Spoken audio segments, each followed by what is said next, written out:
ക്ഷേത്ര വാസ്തുശില്പ മാതൃകയിലെ പ്രവേശന കവാടവും ചുമർചിത്രങ്ങളുമാണ് ഈ പോലീസ് സ്റ്റേഷന് പൗരാണിക ഭാവം നൽകുന്നത്. ദേവസ്വം മാനത്താവളമായ പുന്നത്തൂർ കോട്ട, മഞ്ജുളാൽ പരിസരത്തു നിന്നുള്ള ആനയോട്ടം, ഭക്തജനങ്ങൾക്ക് സേവനം ചെയ്യുന്ന പോലീസ്, ദ്വാരകാ ബീച്ച്, രാധാകൃഷ്ണ സങ്കല്പം എന്നിവയാണ് ചുമരിൽ നിറഞ്ഞിരിക്കുന്നത്. തീർത്തും ആസ്വാദ്യകരമാകുന്ന അന്തരീക്ഷം.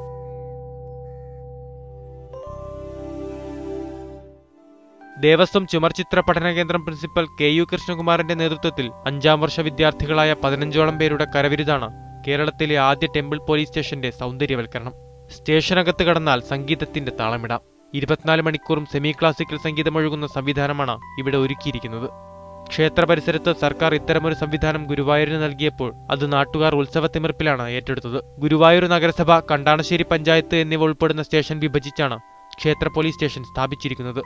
1 CI, 3 SI, 2 ASI അടക്കം 30 ഉദ്യോഗസ്ഥരെ നിയമിച്ചിട്ടുണ്ട്. പോലീസ് സ്റ്റേഷനുകളെ ജനകീയമാക്കുന്ന സർക്കാർ നയത്തിന്റെ ഭാഗമായാണ് ഇത്തരത്തിൽ സ്റ്റേഷൻ വിഭാവനം ചെയ്തിരിക്കുന്നത്. U Shaiju, media 1, Thrissur.